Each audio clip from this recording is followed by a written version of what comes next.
नमः संस्कृताय। प्यारे विद्यार्थियों, आशा है आप सब स्वस्थ होंगे, अपने घरों में होंगे, माननीय प्रधानमंत्री जी के निर्देशों का पालन कर रहे होंगे। आज की कक्षा एमए द्वितीय सेमेस्टर के विद्यार्थियों के लिए है। एमए द्वितीय सेमेस्टर में काव्य का एक पेपर है जिसमें महाकवि कालिदास की कृति मेघदूत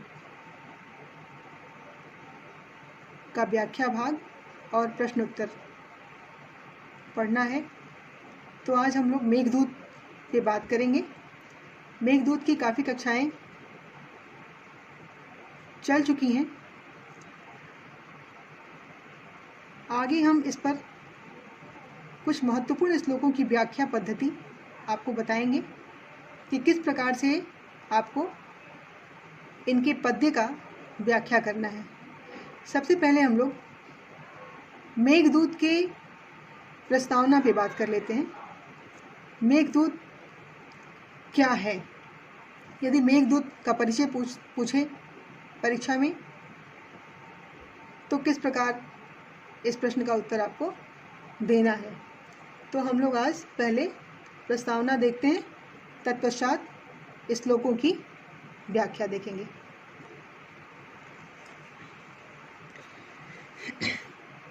लौकिक संस्कृत साहित्य को मुख्यतः दृश्य एवं श्रव्य दो वर्गों में विभाजित किया जाता है। इसमें दृश्य काव्य के अंतर्गत सभी प्रकार के रूपक आ जाते हैं तथा श्रव्य काव्य के अंतर्गत आर्ष काव्य जैसे रामायण, महाभारत, महाकाव्य, खंड काव्य, मुक्तक, स्त्रोत साहित्य इत्यादि की गणना की जाती है। मेघदूत को संस्कृत साहित्य का प्रथम खंड काव्य, दूत काव्य, इसको गीति काव्य भी कहते हैं, जैसा कि परिभाषा के अनुसार समझ जाएंगे आप। खंड काव्यम भवेत् काव्यस्यैक देशानुसारी। इस परिभाषा के अनुसार जीवन की संपूर्णता के प्रतिनिधिभूत महाकाव्य के एक अंश का अनुसरण करने अर्थात जीवन की किसी अवस्था विशेष या भाव विशेष को आधार बनाकर की गई काव्य रचना खंड काव्य कहलाती है। इसमें जीवन का संपूर्णता में चित्रण नहीं मिलता। मेघदूत की कथा का उपजीव्य है ब्रह्मवैवर्त पुराण, जहाँ हेममाली नामक यक्ष को यक्षाधिपति कुबेर द्वारा शाप दिया जाता है। यक्ष ने अपनी प्रियतमा के प्रणय में विलीन होने से यक्षाधिपति जो कुबेर हैं के कर्तव्य कर्म में अनवधानता बरती और इस कारण 1 वर्ष तक प्रियतमा से वियोग का उसे शाप मिला। यक्ष का संदेश रामगिरी से अलकापुरी में निवास कर रही यक्षिणी तक पहुंचाने के लिए मेघ को दूत बनाने के कारण इसको दूत काव्य भी कहा जाता है। गेय छंद मंदाक्रांता में उपनिबद्ध होने से इसको गीति काव्य भी कहा जाता है। महाकवि को मेघ को दूत बनाने की प्रेरणा वाल्मीकि रामायण से प्राप्त हुई, जहां भगवान राम ने हनुमान को अपना दूत बनाया और सीता तक अपना संदेश भिजवाया।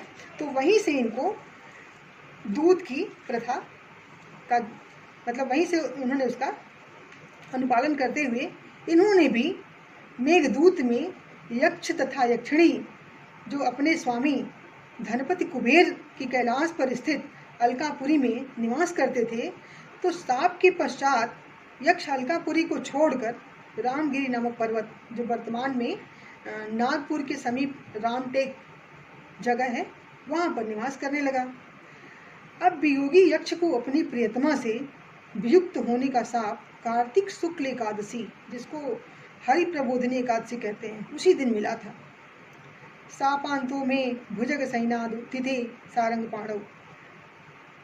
उसने रामगिरी पर निवास करते हुए आषाढ़ शुक्ल एकादशी, जिसको हरिशयनी एकादशी कहते हैं, के दिन आकाश में प्रथम मेघ का दर्शन हुआ। जैसा कि आप पूर्व मेघ के दूसरे श्लोक में जो 4 लाइनें हैं उसमें 2 लाइनें आषाढ़स्य प्रथम दिवसे मेघमाश्लिष्ट सानुम वप्र क्रीड़ा परिणत गज प्रेक्षणीयम ददर्श। मेघ दर्शन के समय साप की कार्तिक शुक्ल एकादशी से प्रारंभ कर आषाढ़ शुक्ल एकादशी पर्यंत अर्थात 8 माह की अवधि व्यतीत हो चुकी थी और अवशिष्ट थे 4 मास। और मेघ को अपना मित्र बनाकर यक्ष उसके माध्यम से प्रियतमा के पास अपने कुशल क्षेम का संदेश भिजवाना चाहता है। उसको भय था कि आषाढ़ के प्रथम दिन अलकापुरी में मेघों को उपस्थित देखकर विरहातिरेक से उसकी प्रियतमा कहीं प्राण न त्याग दे। तो मेघ के माध्यम से संदेश भिजवाने के पीछे यक्ष का उद्देश्य उसकी प्रियतमा के प्राणों की रक्षा करना ही था। मेघदूत को सामान्यतः पूर्व मेघ तथा उत्तर मेघ इन 2 भागों में विभक्त किया जाता है। तो पूर्व मेघ में यक्ष द्वारा मेघ दर्शन किए जाने के अनंतर मेघ का स्वागत करने तथा उसके माध्यम से प्रियतमा तक संदेश भिजवाने हेतु रामगिरी से अलकापुरी पर्यंत का वर्णन मिलता है। उत्तर मेघ में महाकवि ने अलकापुरी के वर्णन के अनंतर यक्षिणी के निवास स्थान का वर्णन, यक्षिणी के विरही रूप का वर्णन तथा यक्ष द्वारा किए गए संदेश का वर्णन किया है। अब संपूर्ण मेघदूत इसी के बीच में है। मेघ मार्ग का वर्णन और अलकापुरी का वर्णन, उसकी यक्षिणी जो विरही थी, यक्ष के विरह में अपने दिन काट रही थी, उसकी कथा का वर्णन। संपूर्ण कथा जो है वह भावात्मक भूमिका पर आरूढ़ हो वर्णित है। इसमें प्राकृतिक सौंदर्य का अनुपम चित्रण सहृदय को चमत्कृत कर देता है। आप देखेंगे, ऐसे भी आप जानते हैं कि महाकवि कालिदास को प्रकृति का कवि कहा जाता है। महाकवि कालिदास की प्रकृति वर्णन जो है वह कहा जाता है कि इन्होंने मानव प्रकृति का मानवीकरण कर लिया हो। इस प्रकार मेघदूत का सामान्य परिचय करने के बाद हम लोग मेघदूत में जो पद्य भाग है इसकी व्याख्याएं जो परीक्षा की दृष्टि से अत्यंत महत्वपूर्ण है।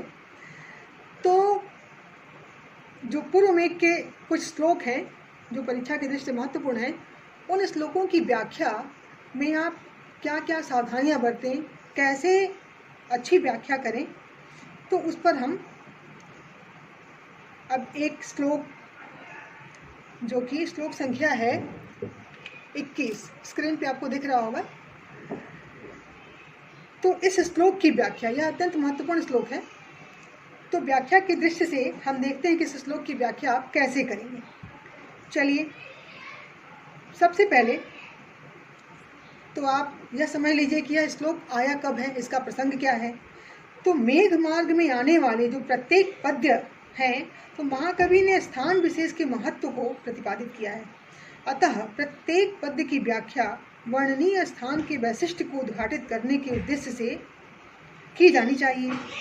महाकवि ने एक ही स्थान विशेष के अनेक वैशिष्ट्यों को प्रकाशित करने के लिए अनेक पद्यों का प्रयोग किया है।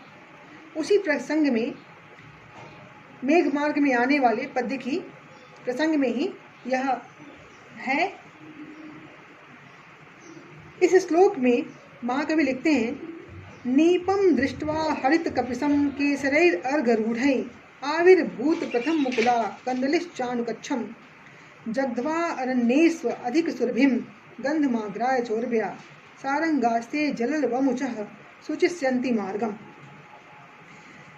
अब यह श्लोक, इसमें महाकवि जो है यक्ष से, मतलब यक्ष मेघ से कह रहा है कि जब तुम नर्मदा का जल लेकर आगे बढ़ोगे तो सारंग किस प्रकार से तुम्हारे मार्ग को बताएंगे, किस प्रकार से तुम्हें आगे की मार्ग का दिशा निर्देश करेंगे। इसी के संदर्भ में यह श्लोक है। महाकवि कालिदास द्वारा विरचित जो मेघदूत है, इस खंडकाव्य के पूर्व मेघ के मेघ वर्णन प्रसंग में यह उद्धृत उपयुक्त पद महाकवि के आम्रकूट तथा नर्मदा के अंदर पड़ने वाले मार्ग के स्वरूप का ही इसमें वर्णन मुख्य रूप से किया गया है। तो आप श्लोक में देखिए, पहले इसका अन्वय देखिए। हे मेघ अर्धरूढ़ै केसरै हरित कपिसम नीपम दृष्ट्वा अनुकच्छम आविर्भूत प्रथम मुकुला कंदलिश्च जग्ध्वा अरण्येषु अधिक सुरभीम उर्व्या गंधम आघ्राय सारंगाः जलल वमुचः ते मार्गा सूचिष्यन्ति।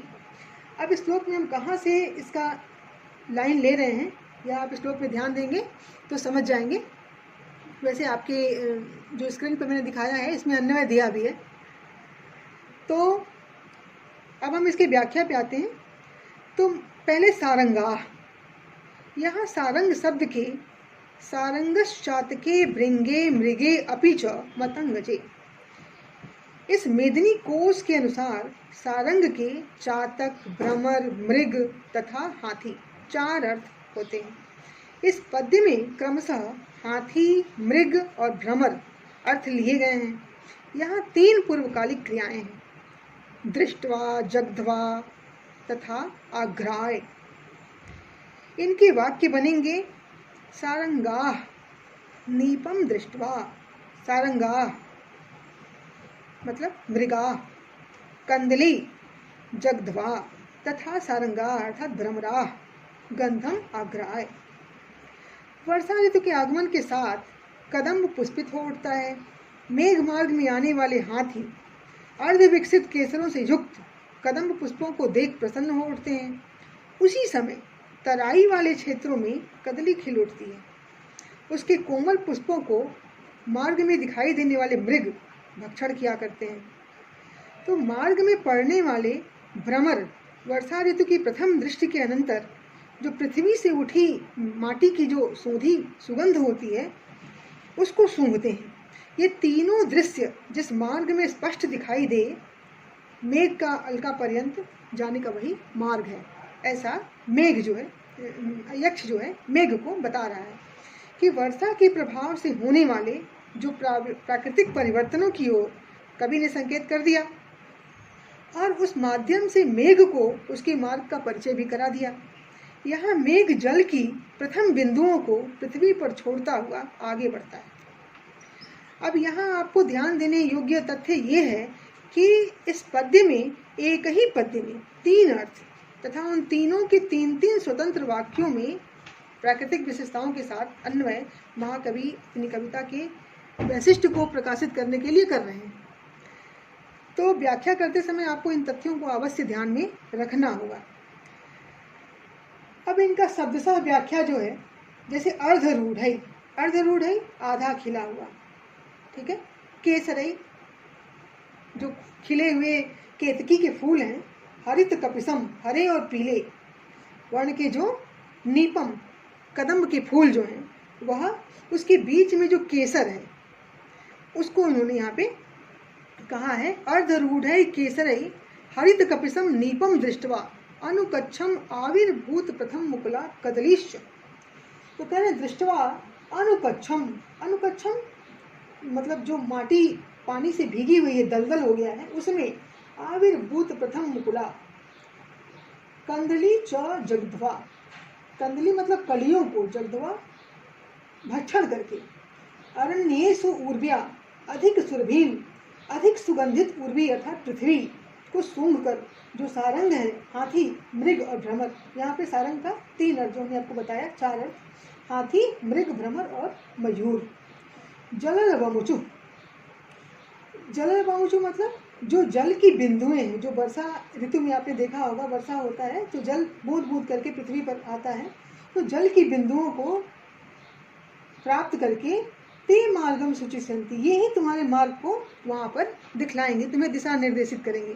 तो अब अनुवाद जब इसका करेंगे तो अनुवाद में लिखेंगे, हे मेघ, हाथी अर्धविकसित केसरों से युक्त, हरित तथा कपिस अर्थात कृष्ण लोहित वर्ण के स्थल कदम्बों को देखकर, मृग जलप्राय स्थलों के किनारे जो खिले हुए नवीन पुष्पों वाली स्थल कदली को खाकर, तथा भ्रमर वनों में तुम्हारी प्रथम वृष्टि के अनंतर जो उठने वाली पृथ्वी की जो मिट्टी की सोंधी सुगंध है वो सूंघकर जल बिंदुओं की वर्षा करने वाले तुम्हारे मार्ग को सूचित करेंगे। कहने का तात्पर्य यह है कि यक्ष किस प्रकार से मेघ को अलकापुरी जाने के लिए मार्ग बता रहा है।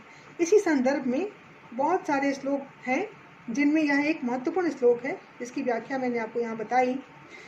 अलंकार की दृष्टि यदि देखेंगे तो उपयुक्त पद्य में यथासंख्य अलंकार है। कैसे यथासंख्य है, देखिए उनका लक्षण देख लीजिए। यथा संख्या लक्षण आपको पिछले साल पढ़ाया गया है। यथा संख्यम क्रमेणैव क्रमिकाणाम समन्वय। कहने का तात्पर्य यह है कि जो सारंग पद है, जिसका मैंने ऊपर अर्थ बताया, हाथी, मृग, भ्रमर, तो इन 3 अर्थों में क्रमशः दृष्टवा, जगत्वा तथा आघ्राय क्रियाओं के साथ साथ अन्वय किया गया है, इसीलिए यहाँ पे यथा संख्या अलंकार है। यहाँ सारंग पद के अनेकार्थक होने से श्लेष भी है। श्लेष का लक्षण भी आपको जानकारी है। श्लेषः सवाक्ये एकस्मिन् यत्र अनेकार्थता भवेत्, यह श्लेष का लक्षण है। तो इस दृष्टि से श्लेष अलंकार भी है। और छंद की दृष्टि से आप जानते ही हैं कि मंदाक्रांता छंद में यह महाखंड काव्य है, तो इसमें मंदाक्रांता छंद है। इस प्रकार से अब आप इस श्लोक की जब व्याख्या करेंगे तो इसमें अलंकार, छंद और इसके महत्वपूर्ण शब्दों की, जैसे सारंग शब्द की व्याख्या हमने आपको बताई, तो किस प्रकार से अलंकार घटित करेंगे और अन्वय के साथ इसका व्याख्या, शब्दशः व्याख्या और विस्तृत व्याख्या, ऐसे करने का प्रयास करिए। अगली कक्षा में अगला श्लोक प्रस्तुत करेंगे। आज के लिए इतना ही। धन्यवाद।